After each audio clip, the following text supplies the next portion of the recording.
Hello, I am Moonstone and welcome to Anything Animation, where I talk about anything and everything animated. Today I'm going to be talking about Revolutionary Girl Utena. Now, before I begin, my computer did break. I don't know what's wrong with it, and so all my scripts are gone. I did jot down what I remembered onto my phone, so if you see me looking at my phone, or that'd be why. So anyway, my first time watching Revolutionary Girl Utena, I think I just freshly graduated high school.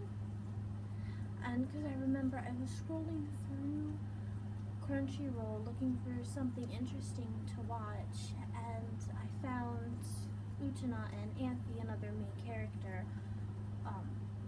The cover, they were hugging each other in a very romantic-esque way, kind of like how Sailor Uranus and Sailor Neptune hug each other in a very romantic-esque way. And then my little rainbow heart just went, you're watching this, no questions asked, you're watching this right now. Okay, I thought I had to sneeze.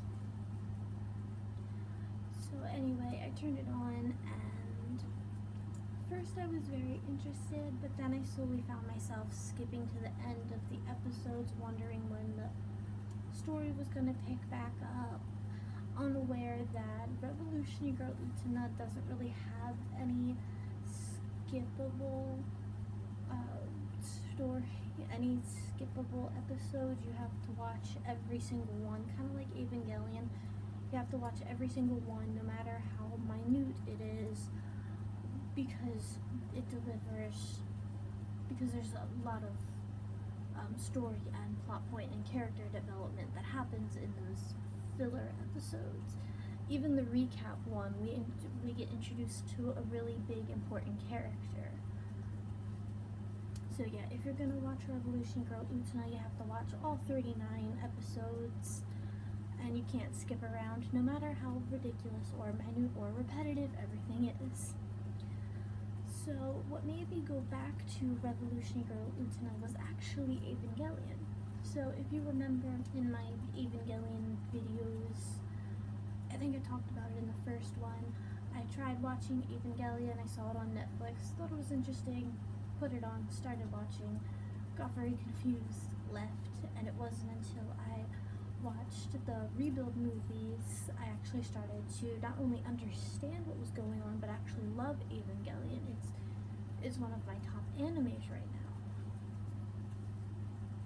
So anyway, after I finished watching all the Rebuild movies, I thought, hey, why not go back to Revolution Girl Utena, since that was another anime I was interested in and I really wanted to like, but it was very confusing and I didn't understand.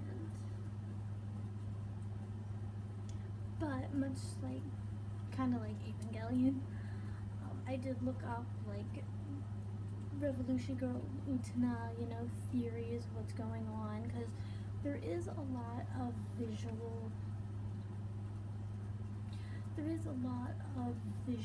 storytelling, which some of it's clever, like Anthony's rose garden being in the shape of a bird cage because she feels trapped within the school.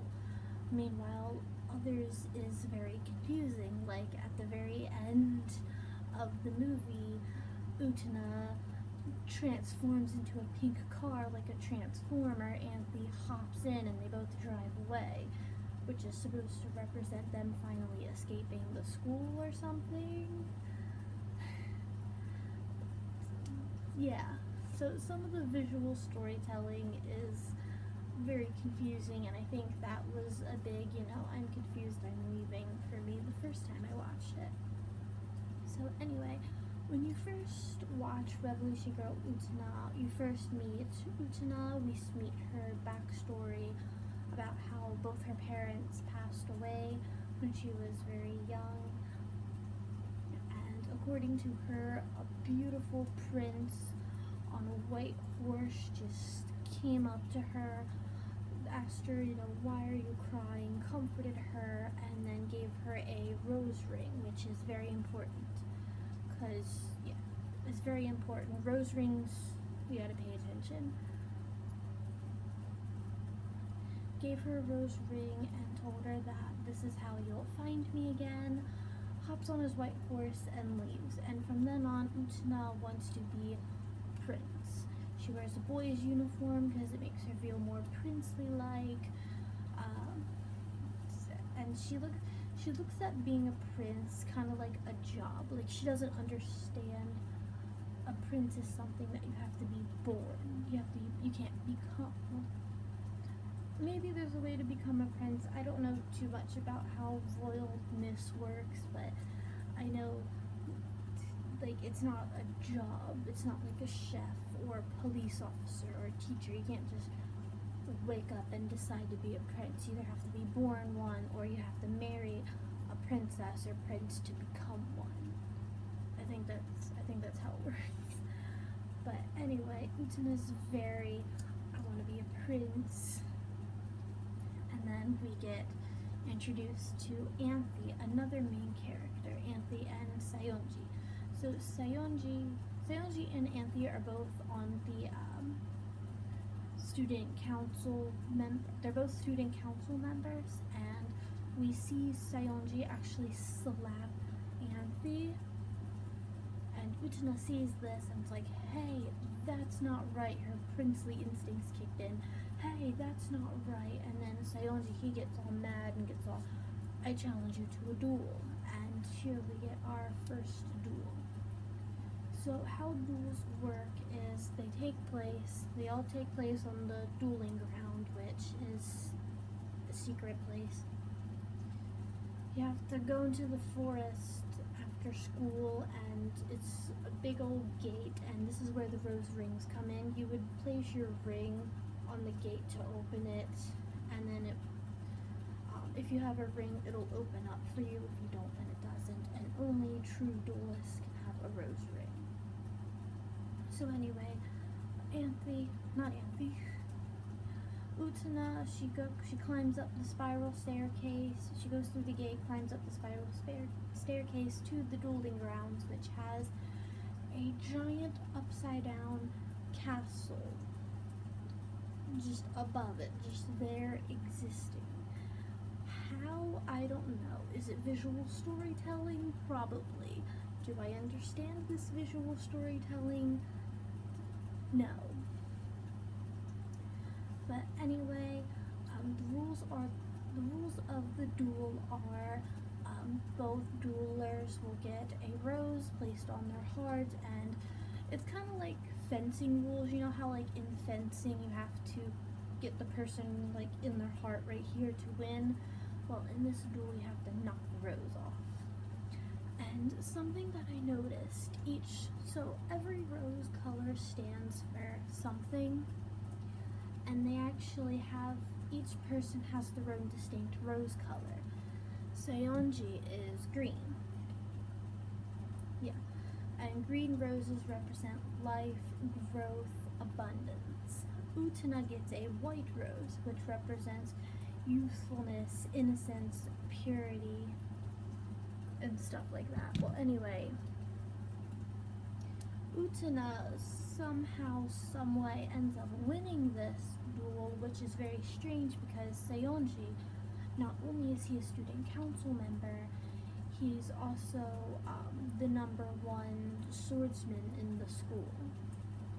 But anyway, because she won the duel, she gets engaged to Anthy Hemimiya, the Rose Bride. And at first, Utena doesn't understand this. She doesn't, like, why are we treating Anthy like a prize? Why does the winner get engaged to her? What is this? What's going on? Anthy, do you agree to this? Do you like this? Don't you want to be free and make friends and do your own thing? That's how Utena feels about the whole situation.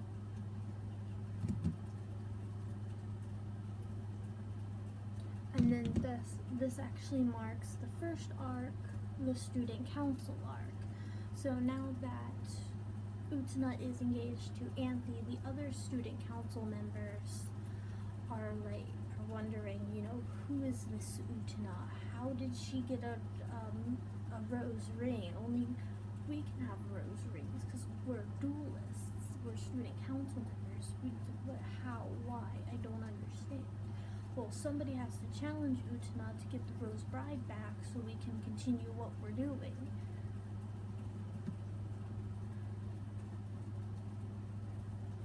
So,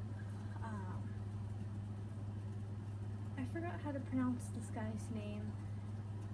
Miki, I think it is. It's the blue-haired one.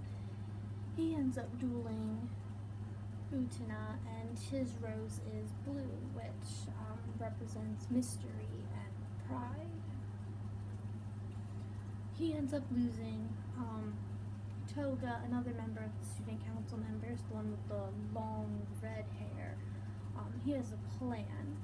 He pretends to be Utena's mysterious prince. He pretends that he was the one that comforted Utena and that gave her the rose ring and all that to kind of distract her, then challenges him to a duel.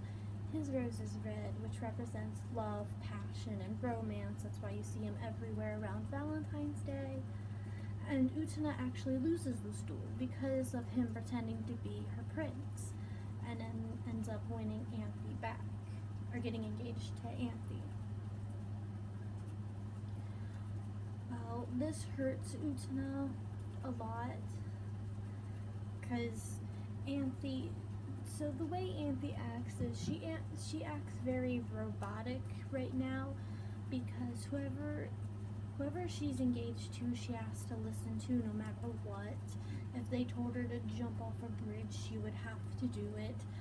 And Utena wanted her to go make friends and to go be free and to go be social.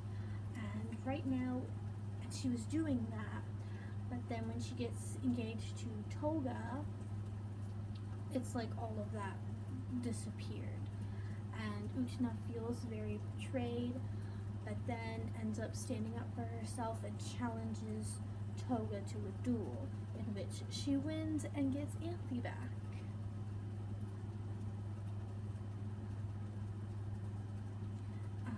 Then Nanami, who is Toga's little sister, she loves her brother, she admires him so much, and is so mad that both Utena and Anthe were stealing her brother's attention away from her, and ends up challenging Utena to a duel. How did she get a rose ring? I don't know if she had a rose ring or she stole her brother's, because I know she might have her own, because she does later on become a student council member, so I think she has her own. But anyway, she ends up getting mad at Utena and Anthe for stealing her brother's attention away from her, challenges Utena to a duel. Her rose is yellow. Yellow roses represent friendship and joy, all things that she is not.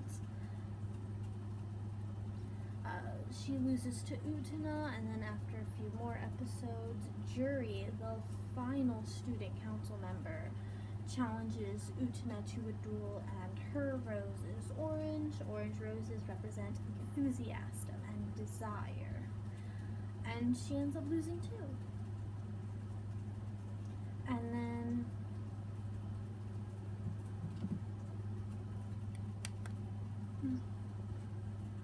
my light just died. But you can still see me. It's not the best, but that's kind of upsetting. Anyway, our next arc is the Black Rose arc. And this is where the first recap episode happens. We learn that there's a mysterious man that has been watching Utena duel, and he's actually named all of the duels after something. Like, he's named all the duels. I think one's named Love, one's named Chance, one's named Admiration. I think I'm pronouncing that right. But anyway, in the next episode, we get introduced to this mysterious man, Aiko. I think Aiko, Anthony's big brother, who she sees weekly. Aiko is engaged to a high school girl who feels jealous when Utena finally shows up, and she gets jealous of the girls, mostly Utena, and then duels with Utena with a black rose.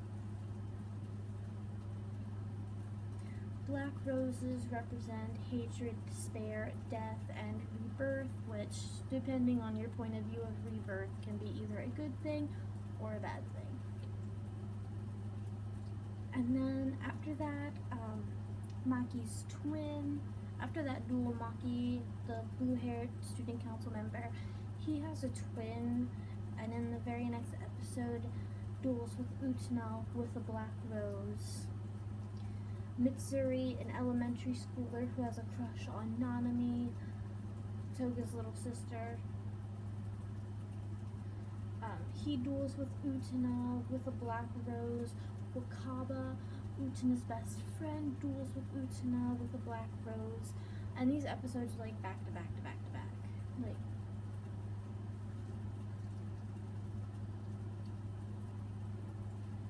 and they all duel with Utena for a reason. So, Mitsuri, the elementary schooler, he duels with Utena because he wants to grow up. He wants to be as old as Nanami so that they can date and fall in love.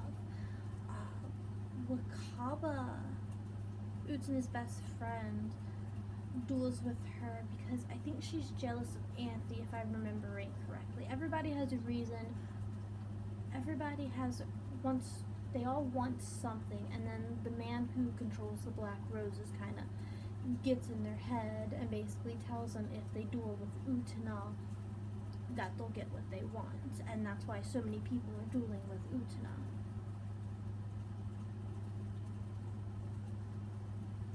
And then once he's down to one black rose left, we learn who's making the black roses. It's a man named Soji, and him and Okudo, the Anthy's big brother. I'm just gonna call him Anthy's big brother because I need to hear this name pronounced again because I forgot how it's pronounced.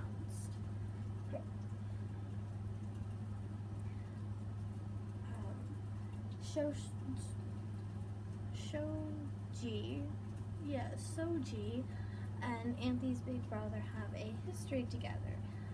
Soji is a genius who was told to research eternity, how to become immortal. For Anthy's big brother who was sick, or who is sick. And then we enter the Anthy's big brother arc. Seiyonji returns, challenges Utena to a duel, but instead, so when you're engaged to Anthy, who's the Rose Bride, you get what's called the Rose Sword, and you have to pull it out of her. All magical girl style. There's like a ball of light, and then you just reach in, and then you just pull it out, and then you say you'll bring the world a revolution, and that's it. That's the magical girlness here. Anyway, and before each and every duel, we would see this. Well, in this one, it's different. Instead of Utena pulling the Rose Sword out of Anthy, Anthy's now pulling the Rose Sword out of Utena.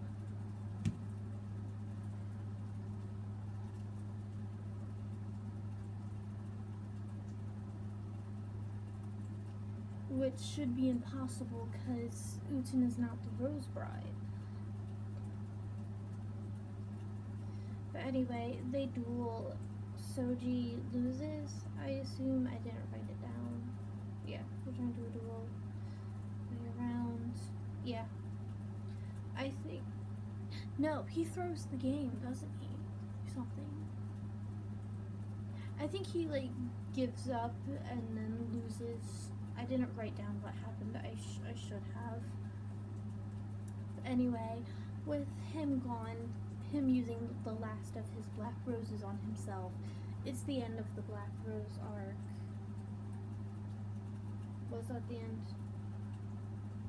No, we're in the Anthony's Big Brother arc right now. Sorry. No more Black Roses after that, though. We meet another new character after that duel named Ruka, a student council member that Jury was actually replacing.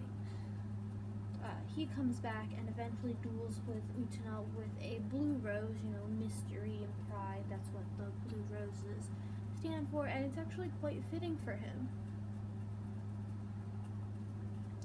And then, once, he loses his duel, the Shadow Girls. So, in between, kind of like as a commercial break, in between each episode, you would see these Shadow Girls. And what they do is they're like human shadow puppets. Instead of sitting there with your hands making shadow puppets onto the wall, they drop a sheet in front of them, and then they become human shadow puppets, and they kind of describe what's going on in their own weird, confusing way. Some of it makes sense, some of it doesn't, because a lot of it's metaphorical and I don't understand. But anyway, they put on a little play.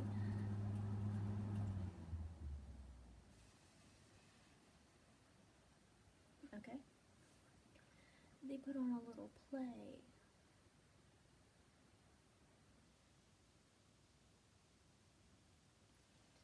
And it's a story about a rose prince. It's Rose Prince and a witch. And right when they say witch, the camera pans over to Anthe, revealing that Anthe is a witch and was manipulating the duels this whole time. And that's how Utena was able to win all of these duels, even the most impossible ones, because in Jury's duel, she actually takes her sword and knocks Utena's sword away, just up in the air, and we don't even see it, and somehow it magically falls in such a way where it takes Jury's rose off and lands right on her feet, standing straight up. That's impossible. Jury would have won that if it wasn't for Anthe secretly being a witch and using her little witchy powers to manipulate all of the duels, and that's why Utena was able to win all of them, because before now she's never held a sword before.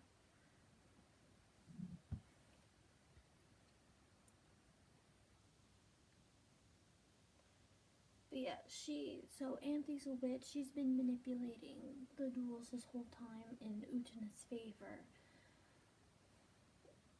So, her big brother, the real Rose Prince, Utena's Rose Prince she's been looking for this whole time, is trapped in the castle in the sky. The castle that hangs over the dueling grounds. Yeah. He's trapped in there. He can't get out because of Anthe.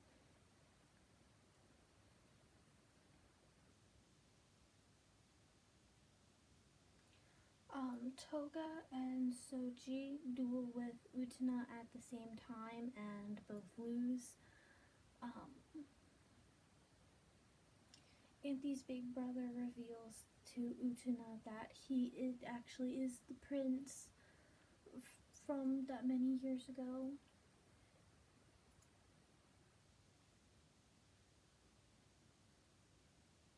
Yeah. He reveals that he is the prince and that he was the one that the reason why he gave Utena the dueling ring, the rose ring, was that so she can break the revolution, the repeat, the time loop, whatever you want to call it. And Anthe's big brother and Utena end up dueling. He has a purple rose, which represents royalty, luxuriousness, mysteriousness, and charm, which is pretty fitting for him. He wins this duel, or so he thinks he wins, until Utena gets back up and saves Anthe by opening the Rose Gate, revolutionizing the world. So it was Utena's revolution, not the brothers. And you know, revolutions are restarts. Yeah, revolutions in this world are restarts, a restarting of the time loop, which is why everybody thinks the school is in a pocket dimension because where no one can leave, because all of these revolutions happen at I think was the last day of school. The revolution begins and then everybody comes back, and nobody talks about summer or what they did or anything because they didn't have a summer. It resets. Basically, you take summer out of the equation, connect it, and then that's what keeps happening.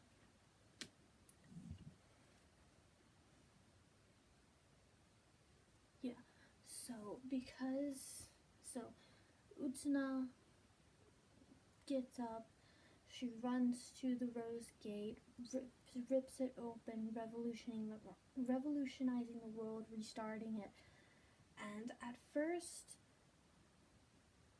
everyone thinks the revolution didn't happen because she opened it up and nothing drastically changed.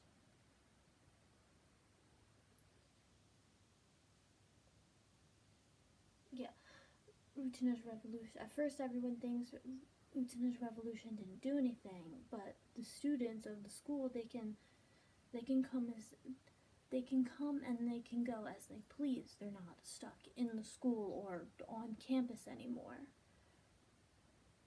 They're able to leave and come back.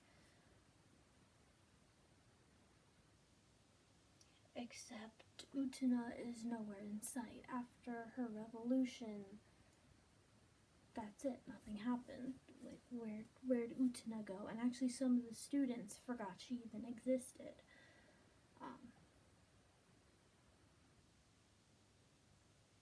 And Anthe being one of the few people who remembers Utena, actually leaves the school and travels the world in search of Utena, and that's where the anime ends, with Anthe traveling the world looking for Utena since she's not trapped in the school anymore.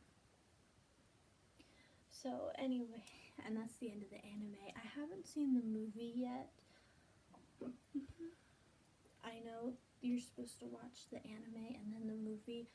I haven't found anything where I can watch the movie on. But once I do, if I do, I'll make a video on it.